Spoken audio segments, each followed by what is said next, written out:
Hello, everyone, and thank you for attending. My name is Samir Khan, and I have the pleasure of being the Mapleflow product manager. I spend most of my time speaking to users, both current and prospective, and helping them understand how Mapleflow works and the value that it can provide. Engineers use many different software tools to do their calculations, and there are many fine options on the market, both commercial and open source.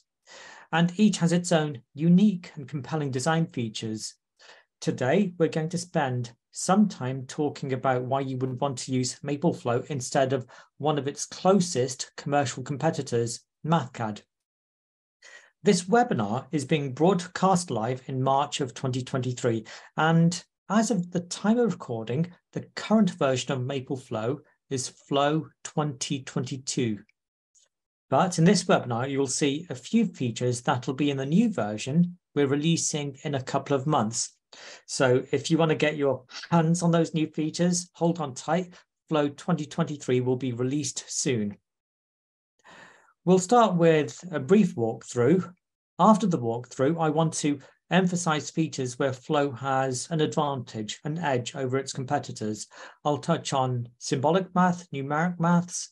I'll talk about specific topics in signal processing, thermodynamics. I'll mention Mapleflow's visualization tools. I'll also talk about how we license the software and our attitude to user engagement. And I'll finish up by summing up, and I might suggest a few next steps for you as well. So let's start with the walkthrough. And for this, I'm going to start by going to the start page. This is what you see when you first fire up Mapleflow. We've tried to keep Mapleflow a stripped down, simple experience, so there are only 3 buttons on the start page. The first is to create a new canvas. A canvas is what we call a Mapleflow worksheet. That's where you do your calculations, create your documentation, plot your graphs, and create your technical documents. The second is to a series of built-in tutorials. Let's see what's in here. These tutorials just walk you through the product. They help you create your first simple Hello World application. They teach you how to drive the tool. The third button goes to an application gallery. Let's see what's in here. The application gallery is an in-product resource of worksheets and applications across a number of engineering and scientific domains. We have content for aerospace engineers, chemical engineers, chemists, civil and structural engineers, electrical engineers, and much more. To start with, what I'm going to do is load up one of our standard applications. Let's say this one, stability of a swimming pool retaining wall, and let's just talk you through the content of this worksheet and look at the general principles. At the top, we have a diagram, a title, and a description of the problem. This diagram was simply copied and pasted in from another application. If I scroll down and you look carefully, you can see that I have some parameter definitions and some text. Everything you see in Mapleflow is in a container that you can move about on screen. So this parameter definition is in a container. This image and text are in containers that I can move about on screen and into position. It looks like the weight of this block is defined in newtons, but if I wanted to, I could specify the weight of this block in pounds force or any other consistent set of units. Similarly, I could say that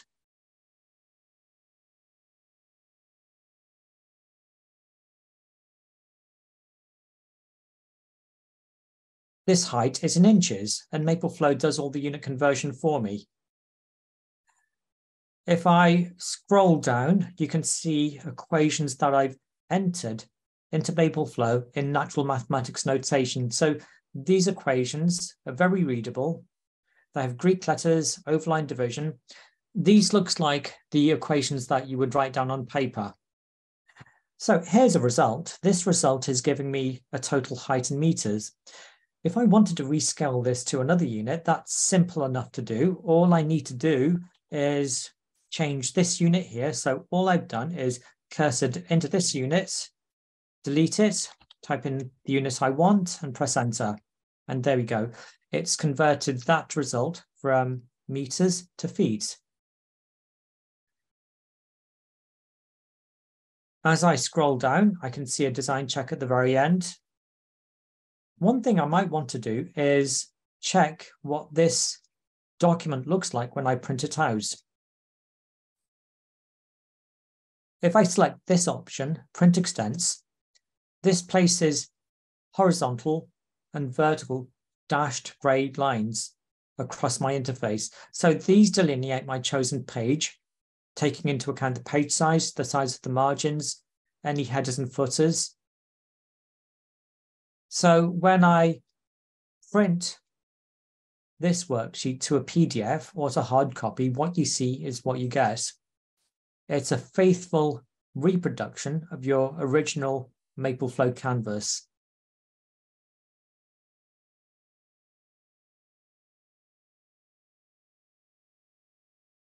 Let's close this down.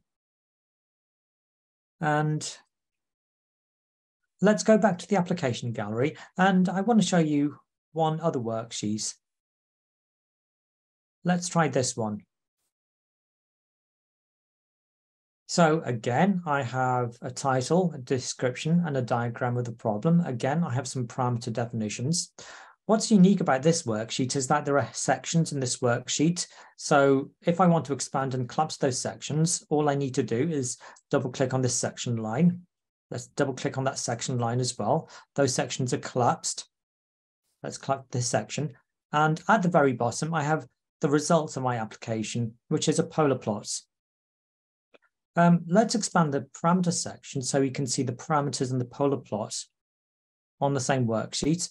Let's change this dimension to, let's say, 30 centimeters. If I press enter, that change cascades down the length of my Mapleflow canvas, and you can see this plot update. Let's change this again to, let's say, 1 inch. If I press enter, again, you can see this plot changing. This plot is actually created by this plotting command here. If I don't want to see that plotting command, if I want a cleaner, less cluttered looking worksheet, I can hide that plotting command simply by right-clicking on the plot and selecting hide commands, and that command disappears. It's still there, so if I change a parameter value, this plot still updates. It's just that my worksheet now has a cleaner look, a less cluttered look.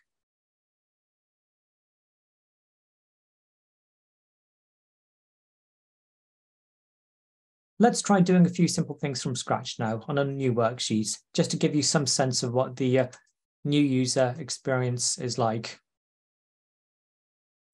At its simplest level, you can use Mapleflow just to write down some math, do some calculations. Here I'm using keyboard shortcuts to enter in mathematical operations, but if I wanted to, I could use the expressions palette here just to enter in mathematical templates and fill in the placeholders. I can also write text as well.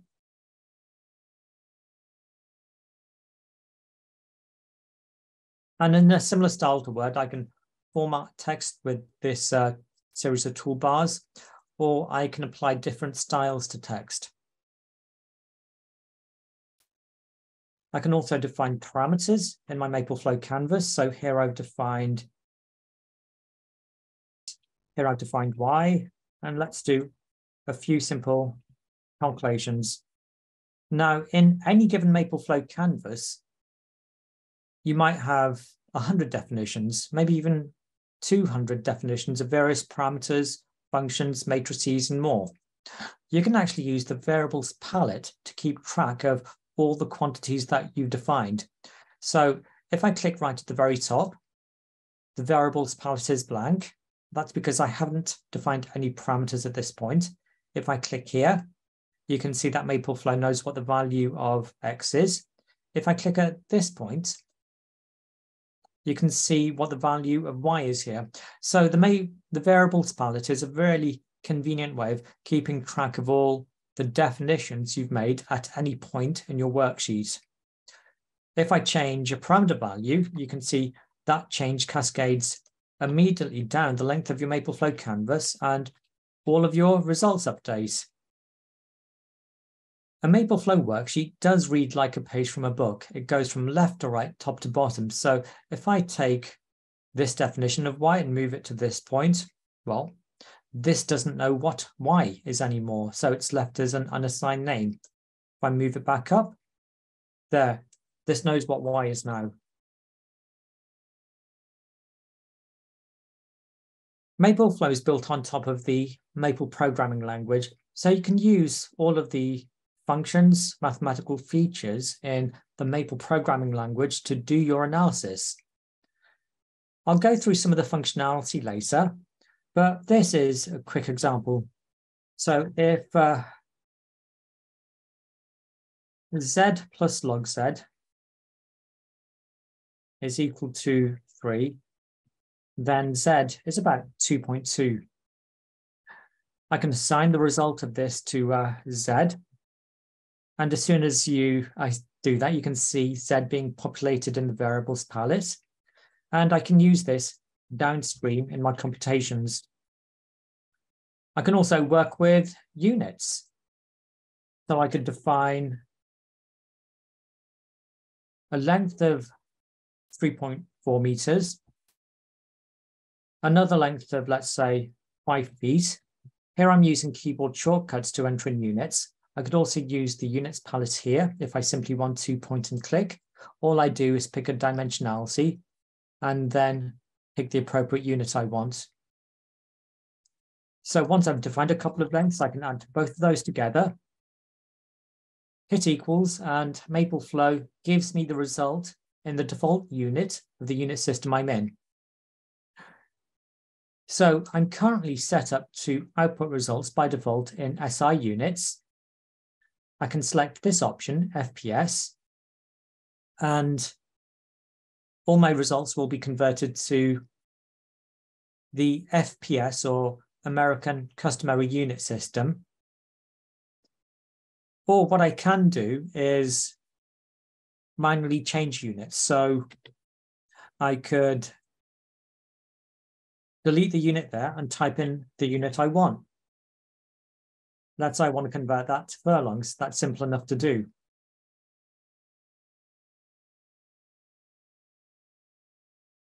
If I wanted to, I could also drag in an image. So this is an image I already have on my desktop. I can simply drag it into my canvas and move it into position.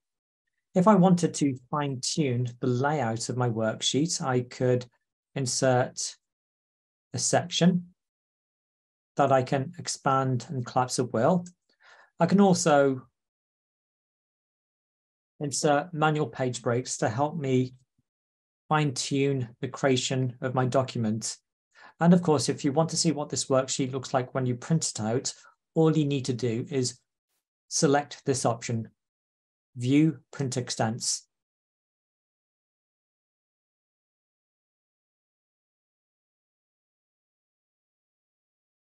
Now, there are various other user interface and word processing tools in Mapleflow. I don't want to go through all of them right now. Many of those tools are described on our website. What I'd like to do now that we've had a brief walkthrough, is actually talk about some specific aspects of Mapleflow which are better than those in the competition. I'll talk about elements in symbolic math, numeric math.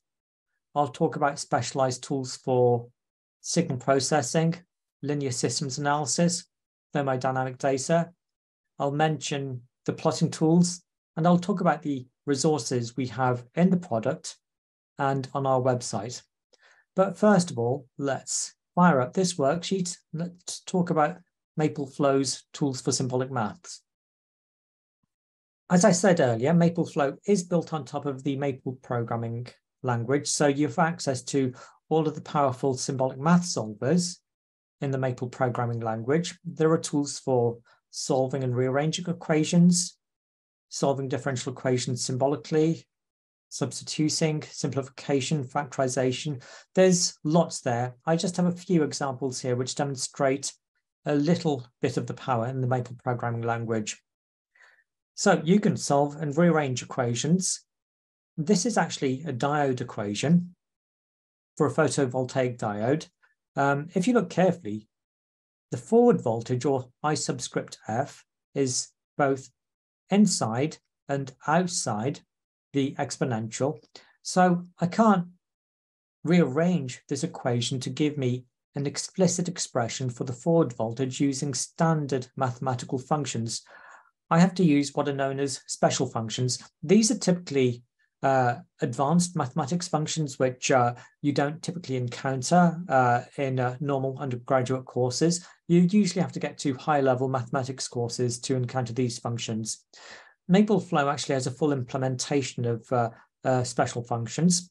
So here I've asked Mapleflow to solve my diode equation for the forward voltage, and it's given me an explicit expression for the forward voltage in terms of the Lambert W function. That's one of the aforementioned special functions. As a more in-depth example, this is slightly more practical. This is a worksheet in which I examine the response of a three-stage op-amp. Now, this is the transfer function of an open-loop three-stage op-amp circuit. The omegas here are the RC time constants, and A subscript 0 is the open-loop gain. If I want to calculate the closed-loop circuit response, I need to perform this transformation, A over 1 plus A times beta, where beta is the closed-loop gain. So this is an equation I've typed into Mapleflow, and Mapleflow has performed the algebraic manipulation for me, and this is what it's given me. The denominator of this equation is actually the characteristic equation, and the symbolic zeros of this denominator are the poles of the closed-loop transfer function, which is important in examining the stability of this system. I do want to point out how well presented this equation is. If you look at the denominator, I have a polynomial in S, so an S cubed term, an S squared term, an S term, and all of the coefficients of S's are closely associated and collected together with the term. It's very easy to read this equation. It's very easy to understand what the actual coefficients of the S's are. So this is the denominator. If I want to calculate the poles of the closed-loop transfer function, I need to solve this cubic equation for the three roots in S. And that's what I've done here. I've solved this equation, the denominator, for the roots of the polynomial in S. And this is what it's given me. These are very long equations. I have to scroll all the way to the right so you can see the extent of those equations. Oh, a quick way of scrolling around in your Mapleflow canvas is to click the mouse wheel. That engages auto scroll. And now I can move the mouse left and right, up and down, to quickly navigate through my canvas. So I wouldn't want to do these by hand, but Mapleflow has given me the algebraic result. And now, if I wanted to, I could define a set of numeric parameter values and then use Mapleflow's advanced tools for system analysis to generate a root locus plot, magnitude plot, a phase plot. If I change some of these parameter values, let's change that gain to 10. That change automatically cascades down the length of my Mapleflow canvas, and all of my results update to reflect the new parameter value. Let's change that. and you can see the plots automatically changing. Let's move on.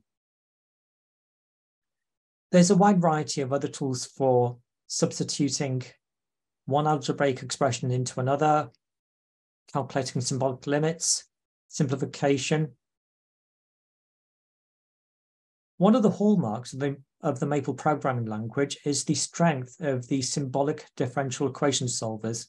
So here I have a differential equation, and here I've asked this function to solve that differential equation. I could modify this equation, and you can see the change instantly reflected in the result here. As a rather more complex example of a differential equation solver, in this application, I'm actually deriving beam deflection equations. So here I have the standard Euler-Bernoulli fourth order differential equation. I'm specifying initial and boundary conditions, a load profile. So in this specific example, I have a point load, which I've represented with a direct delta function. And then I've asked Mapleflow's dsolve function to give me an explicit expression for the deflection, which it's done here. And then from that point, I can calculate the moment and the shear as well. There are various other examples I could show you here. So a beam with a distributed and point load. This is the symbolic expression that Mapleflow has derived. And here's a cantilever with a moment at the end of the beam.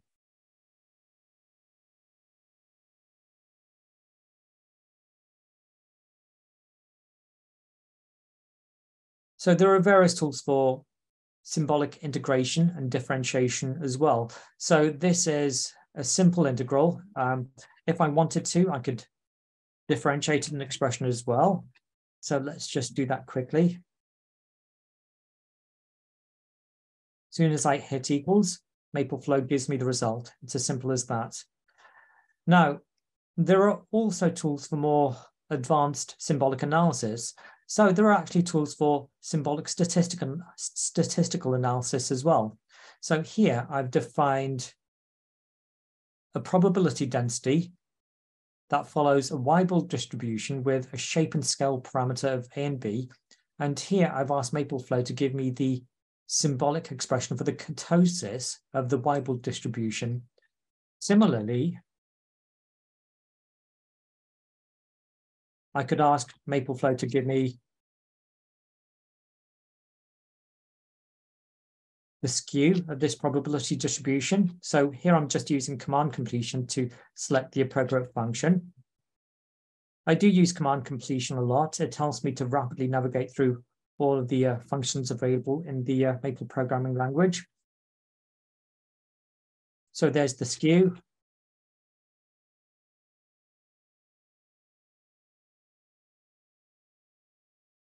And here's the mean.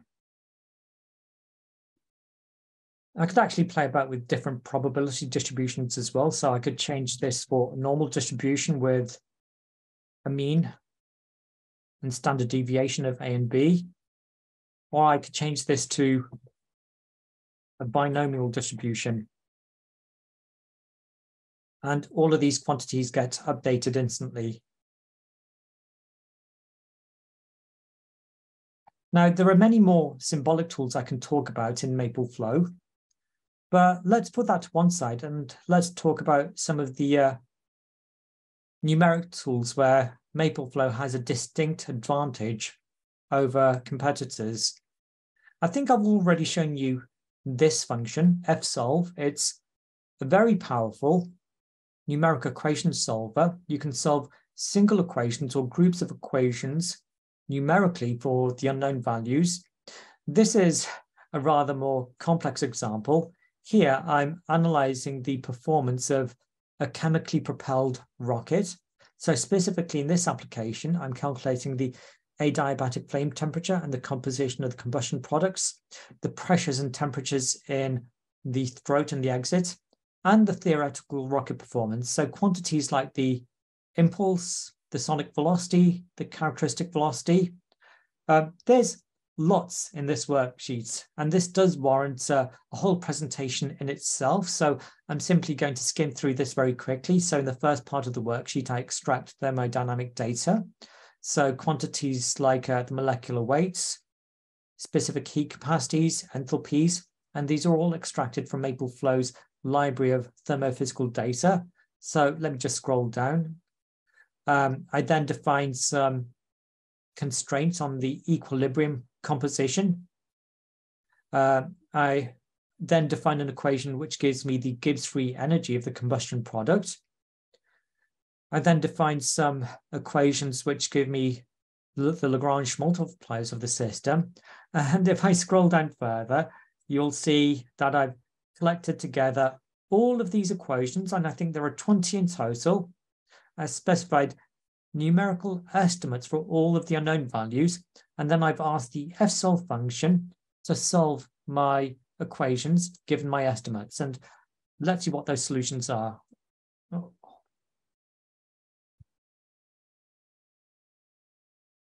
So it's just updating at the moment. You'll bear with me. There's lots here. So let's see what those solutions are. So there they are. It's given me the temperature of the exhaust together with the composition of the exhaust gases.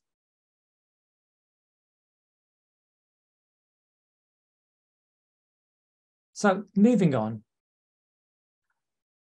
I've already shown you Mapleflow's symbolic differential equation solvers, but there are also powerful numeric differential equation solvers.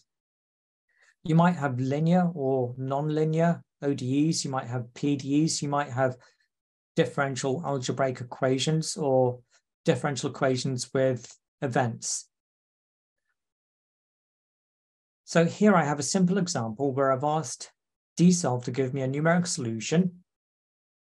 And again, this is a rather more complex example. This is a model of a double pipe heat exchanger in which I'm modeling the temperature dynamics of the shell side fluid, the tube side fluid, and the temperature dynamics of the tube wall. If I do the appropriate analysis and I derive the appropriate equations, I end up with 3 coupled partial differential equations, which are given here. I can then solve those together with the appropriate initial inventory conditions for the temperature and plot a graph of the temperature profile.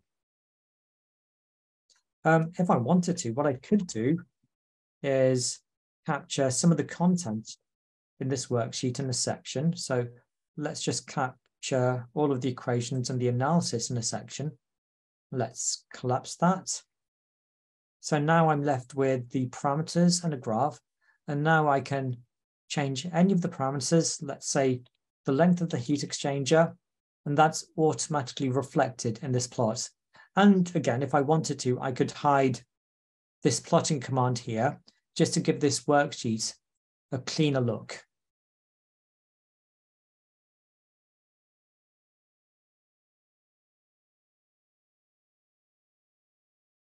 There are also very powerful tools for numeric matrix computation and linear algebra as well. What I find unique about these tools is that many of the routines are automatically multi-threaded across all of the cores of your computer. So if you multiply 2 numeric matrices together, or you calculate the inverse of a matrix, Mapleflow will automatically distribute all of the computations across all of the cores of your computer. So if you open up your task manager while you do something like this, here I'm simply inverting a matrix and multiplying it by itself, you'll find that your CPU utilization ramps up. There are also powerful tools for numeric statistics and data analysis as well. So you can do all sorts of curve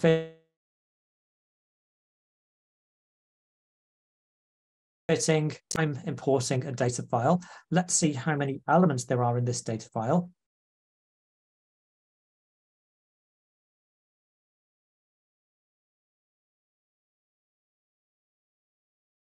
So there's 100,000 elements, and here I've plotted a histogram of the data.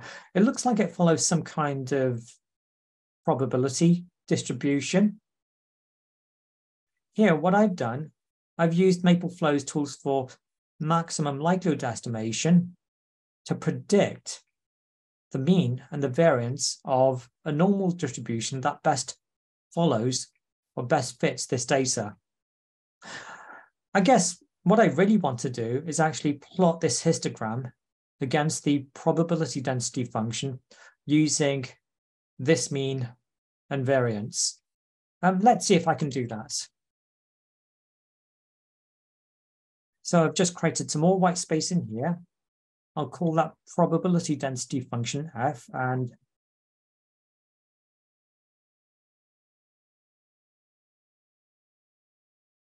I want the probability density function that follows normal distribution. For the mean and the variance, I'm just going to hard code these two values in, 2.3 and 4.3. And there, that's my probability density. I'll create a plot now where I'm plotting this probability density between two limits, let's say from -10 to +15. I think that roughly follows the extent of the data. I'll assign the result of the histogram command to a name. And now what I can do is place one plot on top of the other. And there we go. There's my histogram of my numerical data together with my predicted normal distribution. As you can see, there's a close fit.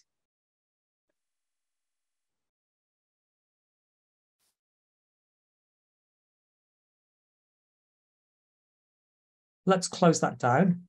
And what I want to do now is talk about some more specialist topics. These may not be of direct interest to everyone, but if you're involved in signal processing, Mapleflow offers some really powerful tools for signal processing compared to other tools like Mathcad. There are tools for linear systems analysis and extracting and manipulating thermodynamic data. But let's start off with this, signal processing. So signal processing is a very broad concept.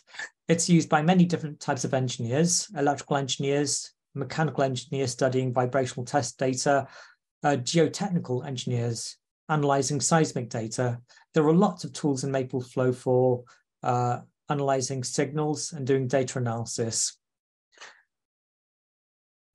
Here, I'm reading in a sound file, a wave file, and then I'm using Mapleflow's tools to automatically generate a periodogram and a spectrogram.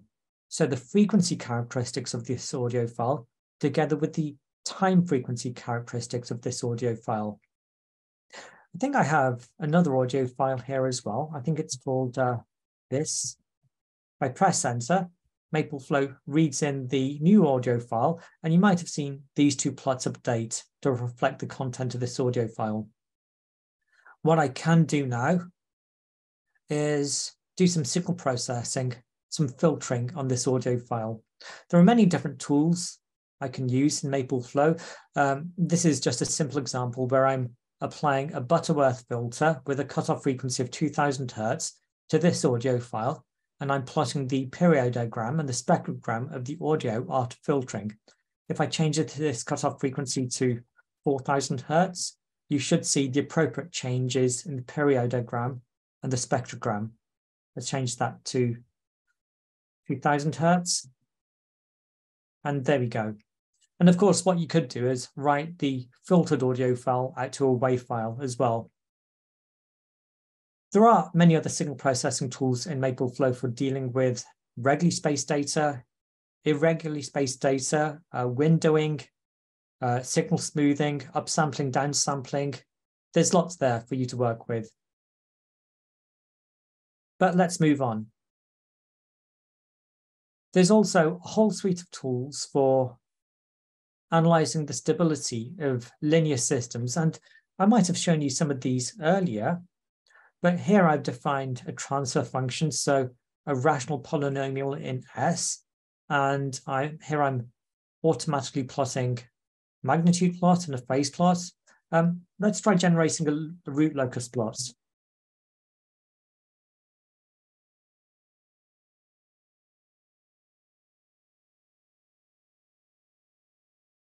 There we go.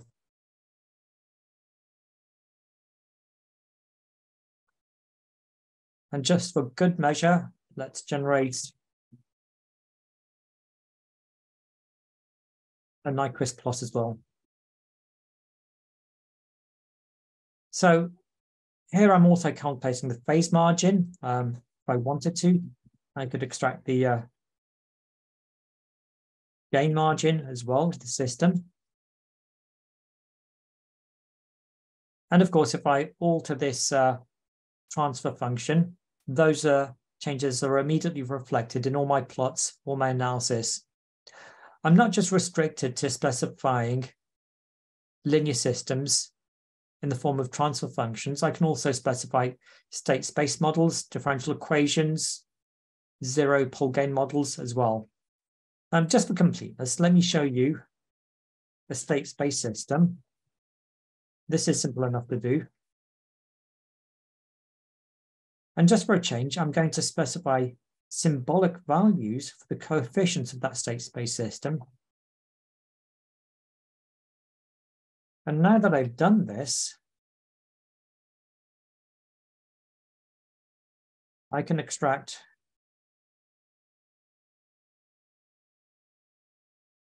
the controllability matrix.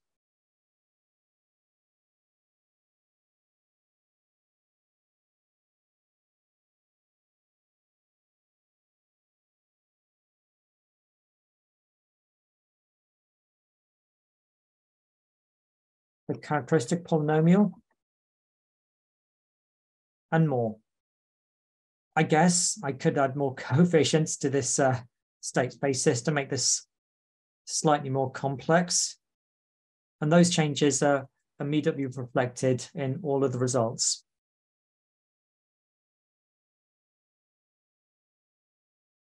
Let's move on.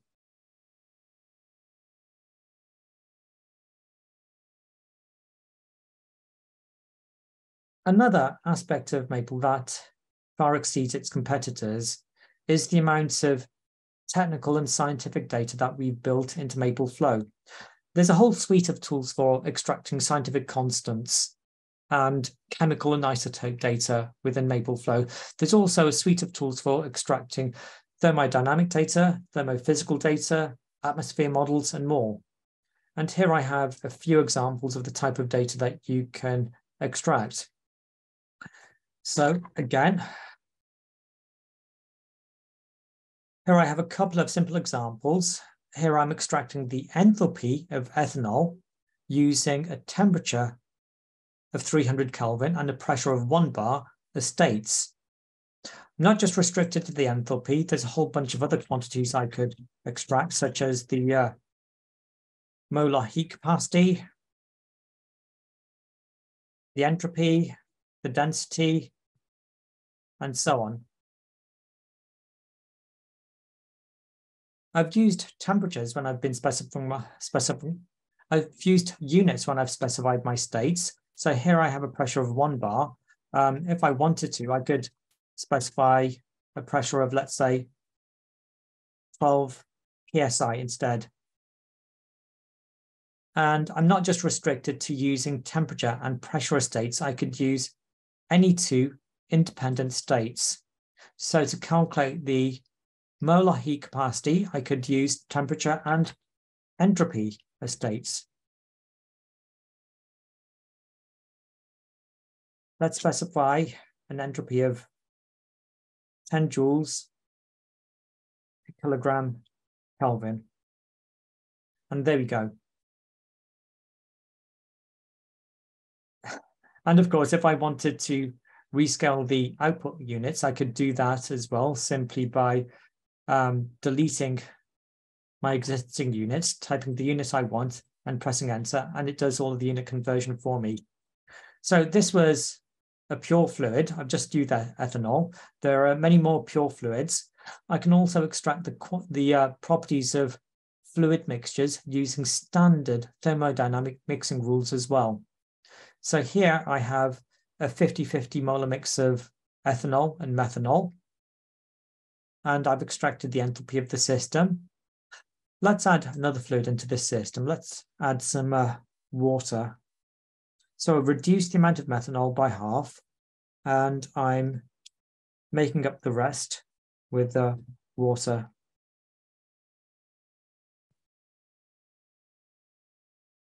I press enter, there we go. And there's also the properties of humid air as well. So here I'm extracting the wet bulb temperature of humid air given a dry bulb temperature, relative humidity, and pressure. There's also a whole suite of thermodynamic visualizations as well. So this is a temperature entropy chart.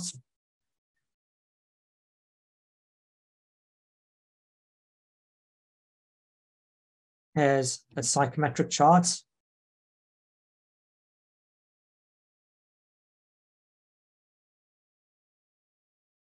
Sorry, just made a small mistake there. Bear with me.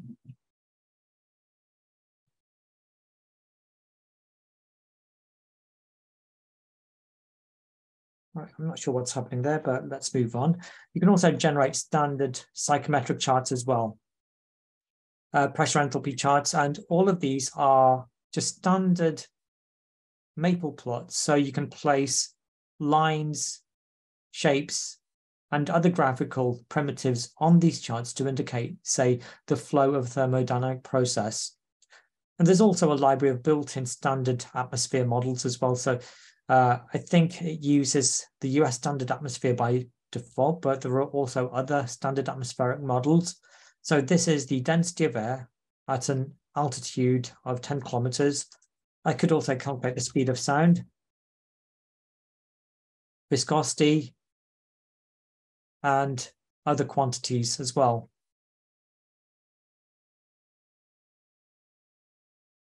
Let's close that down and move on to plots.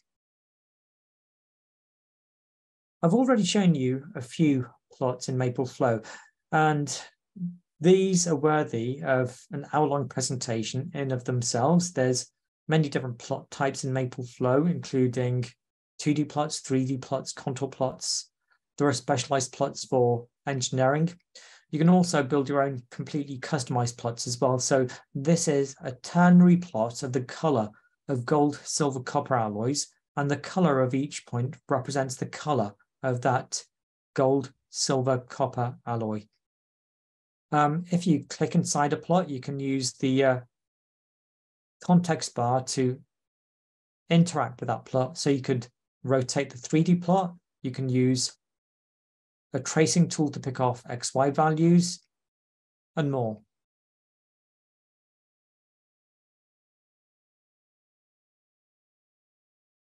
We've also worked hard to provide people with lots of resources, applications, and worksheets that they can play with straight away. You've already seen the in-product application gallery. That's available from the start screen. All of these applications are in the product, ready for you to play with. But if you go onto our website and you navigate to the MapleFlow Applications Center, there are more worksheets here that you can download free of charge. I don't think you even have to register. I think if you just click on an individual worksheet, you can download the worksheet straight away or download a PDF preview.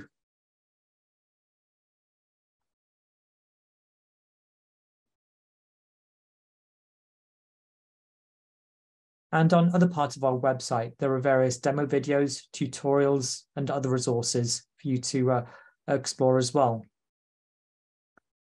I've spent some time talking about the technical stuff, the math stuff, the interface. I also want to touch on how we approach licensing development and how we engage with users as well.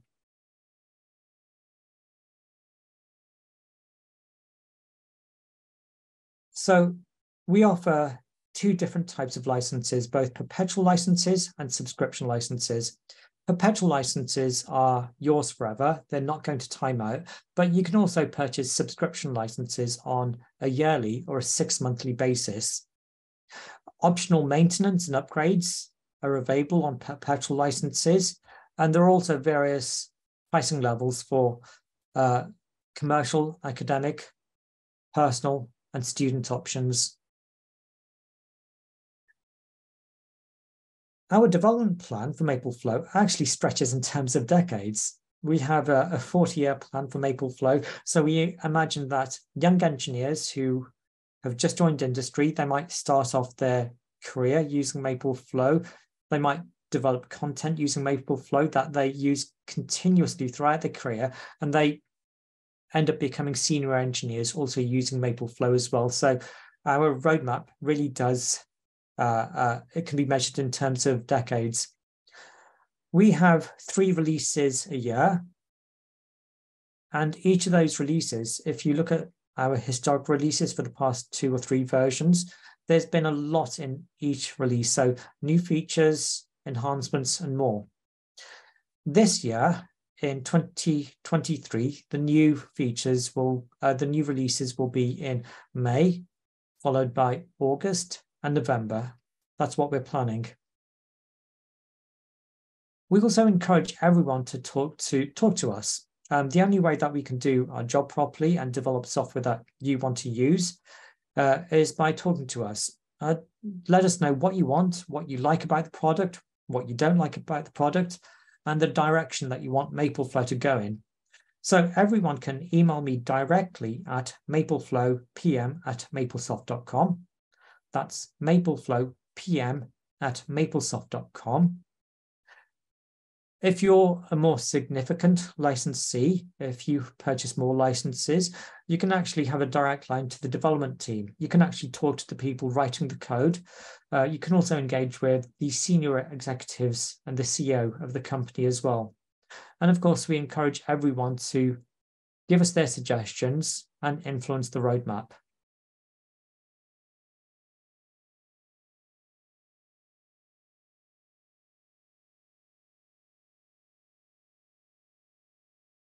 So I'd like to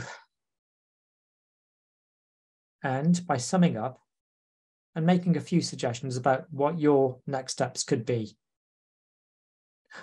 I've spoken about certain aspects of Mapleflow that I think is superior to that of the competition. So various enhancements that we built into the interface, such as the variables palette, the command completion, the fluidity of navigation. I've spoken about the strength of the math engine, the flexibility of the plotting engine. I've also mentioned the flexibility of our licensing and all the resources that we provide. What you might want to do as a next step is actually visit the Mapleflow website. The address is here. That's maplesoft.com/products/Mapleflow, and explore the various resources, white papers, and videos that we have on our website. There's also a link to request an evaluation license on our website as well. And if you have any questions, we can set up a meeting, an online meeting, or you can email me at mapleflowpm@maplesoft.com.